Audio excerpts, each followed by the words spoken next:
ध्यानीमूलं गुरोर्मूर्ति पूजामूलं गुरोर्पदम् मन्त्रमूलं गुरोर्वाक्यम् मोक्षमूलं गुरोर्कृपा मोक्षमूलं गुरोर्कृपा।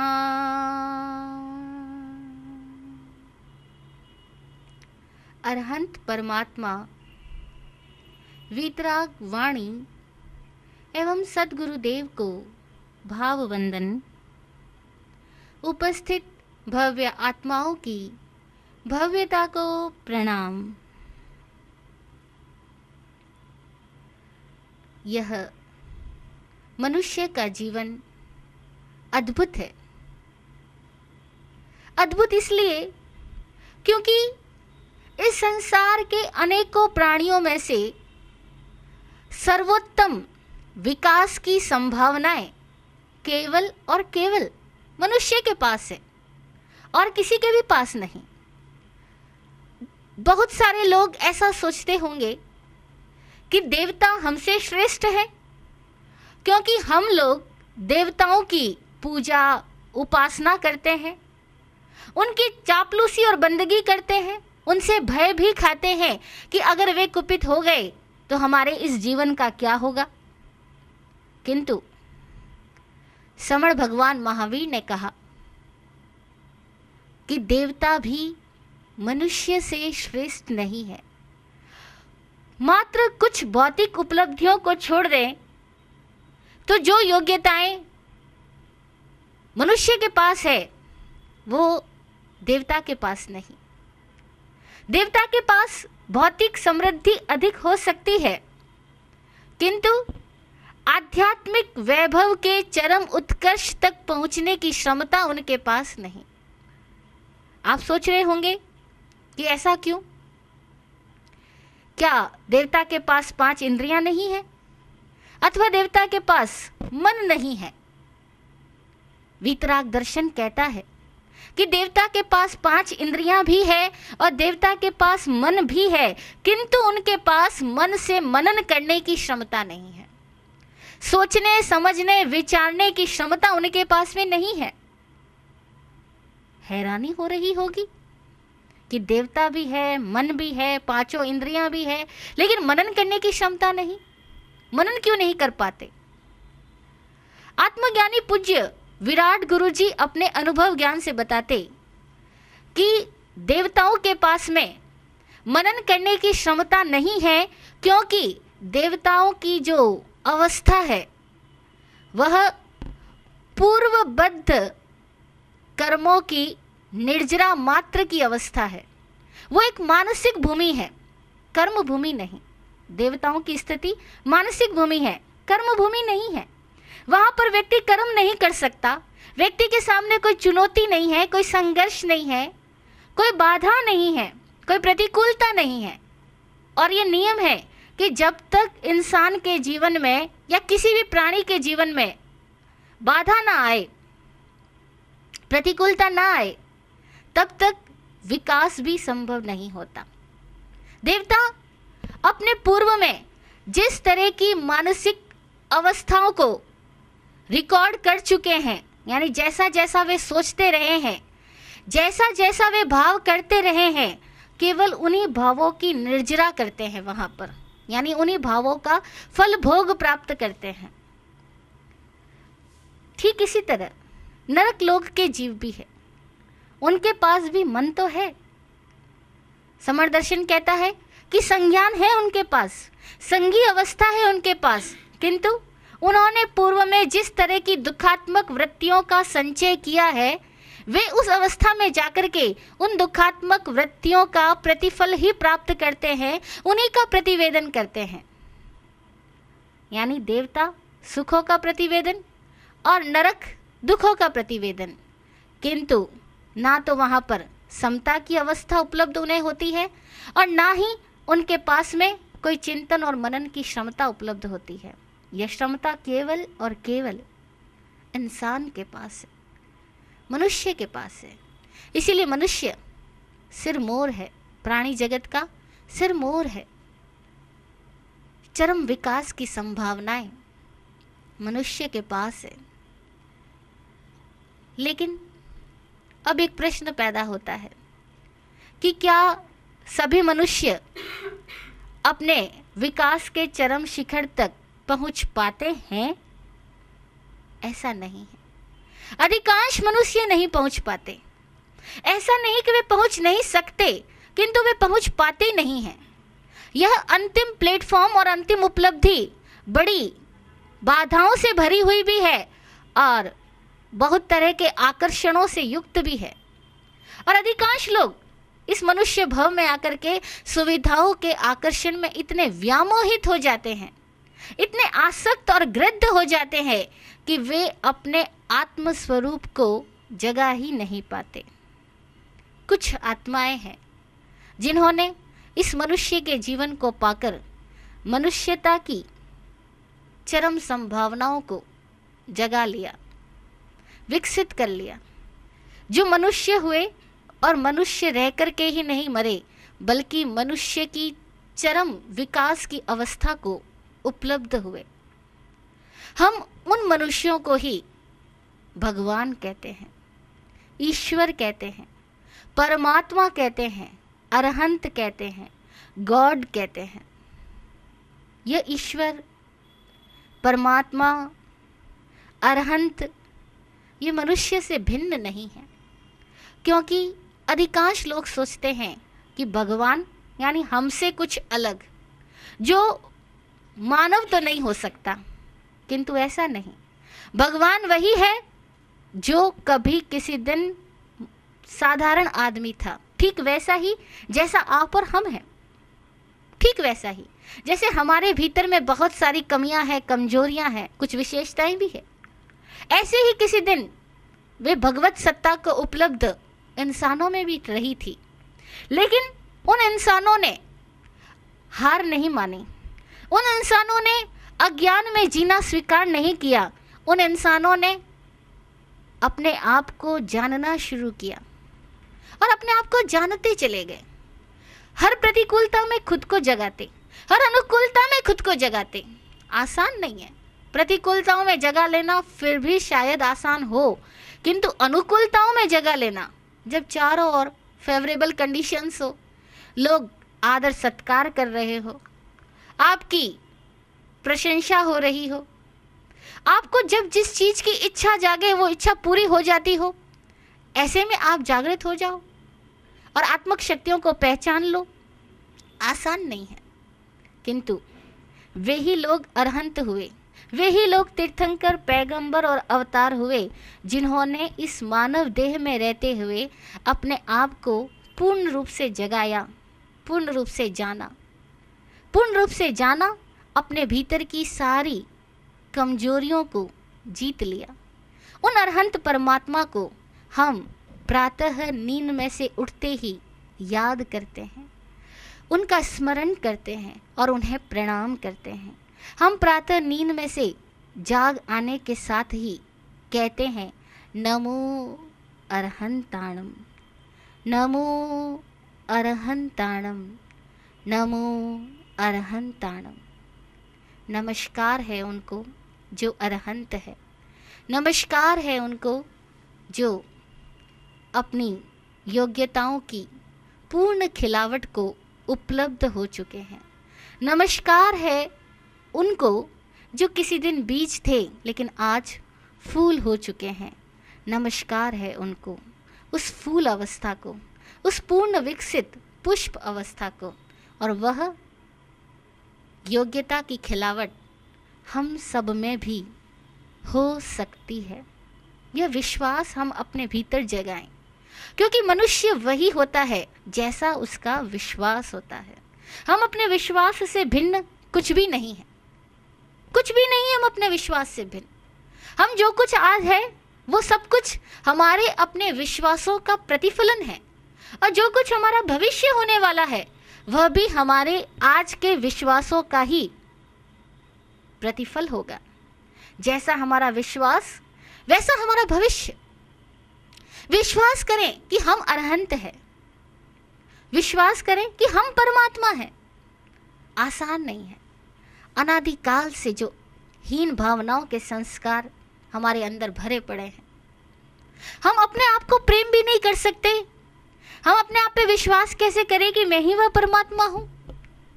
मैं भला परमात्मा कैसे हो सकता हूं? हाँ, कोई हुआ है परमात्मा, हाँ कोई हुआ था परमात्मा, हाँ कोई हो सकता होगा परमात्मा, किंतु मैं आज जिस रूप में हूं, क्या मैं भी ईश्वर हो सकता हूं? क्या मैं भी परमात्मा हो सकता हूं? हाँ, सारे ही धर्म दर्शन हमें इसी बात की तो स्मृति दिलाते हैं कि हे इंसान, तू स्वयं परम आत्मा है। जैन दर्शन का प्रमुख उद्घोष है कि अप्पा सो परम अप्पा, आत्मा ही परमात्मा है। आत्मा में ही परमात्मा होने की संपूर्ण योग्यता है। आत्मा परमात्मा हो जाए, इसके उपाय नमोकार महामंत्र में निहित है। हम नमोकार महामंत्र को उन अर्थों में सुने और जाने कि किस प्रकार हमारी ही आत्मा परमात्मा हो जाए, हम इस जीवन को पूर्णता में जी सकें। जय हो, जय हो, जय हो, सबका कल्याण हो।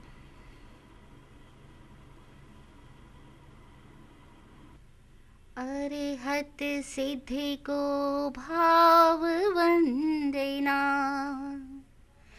शेष तीन सानिध्य सुगम, नमो अरहंताणं,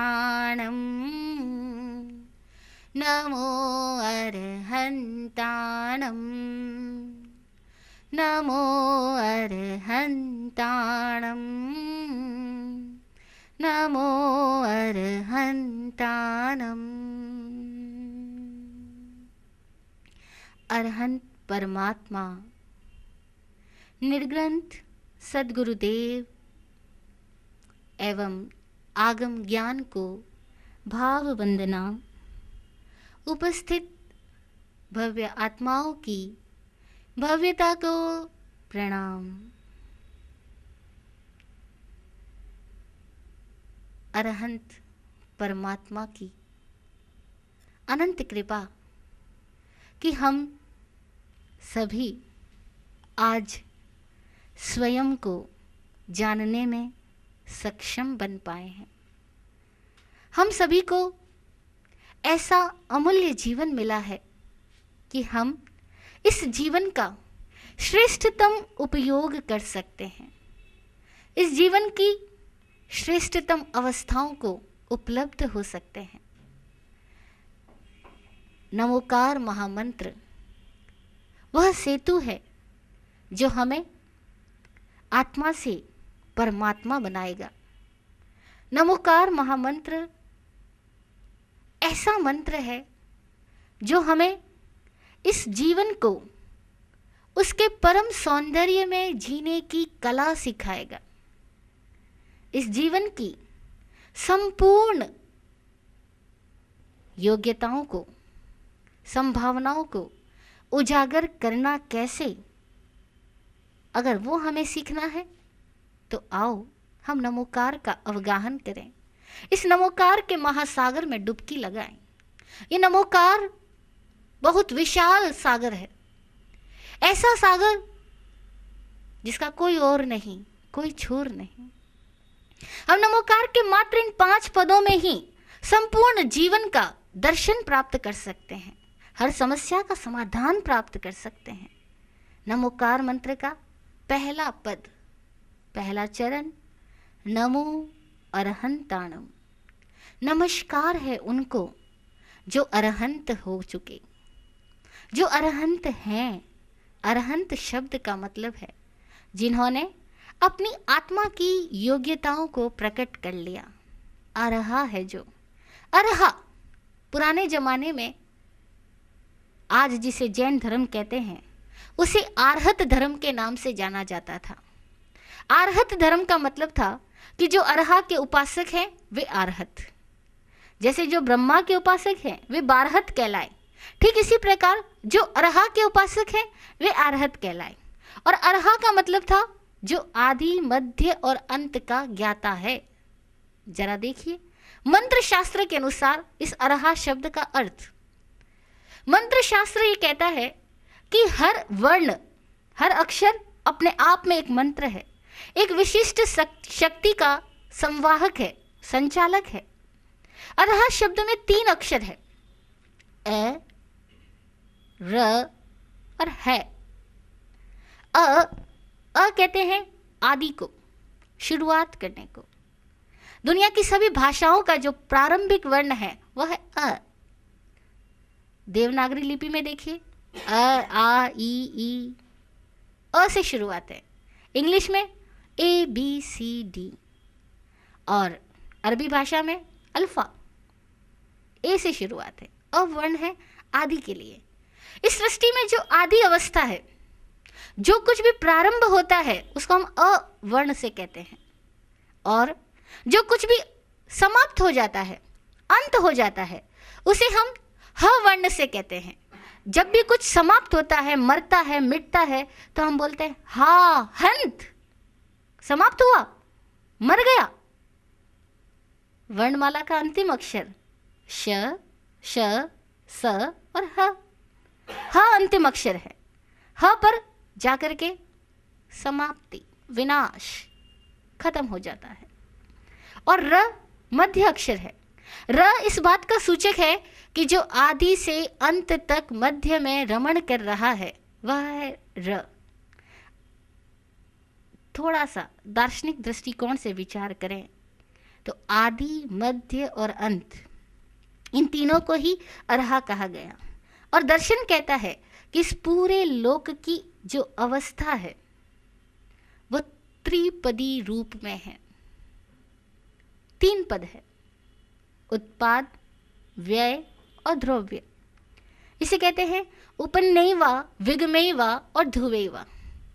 उत्पाद, सब कुछ उत्पन्न हो रहा है, प्रतिपल नया सृजित हो रहा है, प्रतिपल पर्याय जन्म ले रही है, उत्पन्न हो रही है, उत्पाद। व्यय, समाप्त हो रही है, क्योंकि जब नई जन्म ले रही है तो पुरानी नष्ट भी तो हो ही रही है, उसका नाम है व्यय।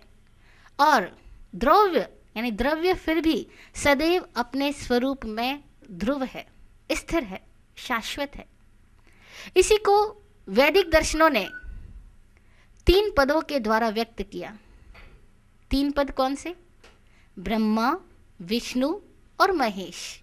ब्रह्मा वह जो उत्पन्न कर रहा है, उत्पन्न जो हो रहा है उसका नाम है ब्रह्मा। ब्रह्मा का मतलब है जो निरंतर फैलता चला जा रहा है, विस्तृत होता जा रहा है, जहां से सृजन है। इसीलिए उत्पत्ति का देवता, जन्म का देवता, प्रारंभ का देवता ब्रह्मा को कहा गया।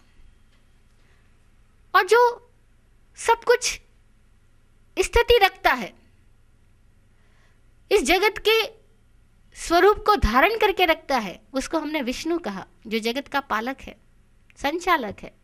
और जो इस जगत की इन अवस्थाओं का नाश करता है, प्रलय का देवता, उसको हमने शिव शंकर कहा। शंकर, शम करोति, जो शांत कर देता है, जो पूर्व अवस्था को शांत कर देता है, जहां मृत्यु है, उसका नाम है शिव शंकर। विनाश, अ, र और ह कह दो, अथवा उत्पाद, व्यय और द्रव्य कह दो, अथवा ब्रह्मा, विष्णु और महेश कह दो, अथवा हम ईसाइयों का देवतालय, ईसाई कहते हैं गॉड। इस दुनिया की सर्वोच्च सत्ता को ईसाई लोग गॉड कहते हैं। गॉड क्या? 3 अक्षरों से, 3 वर्णों से मिलकर के बना ये शब्द, 3 लेटर्स है, जी, ओ, डी।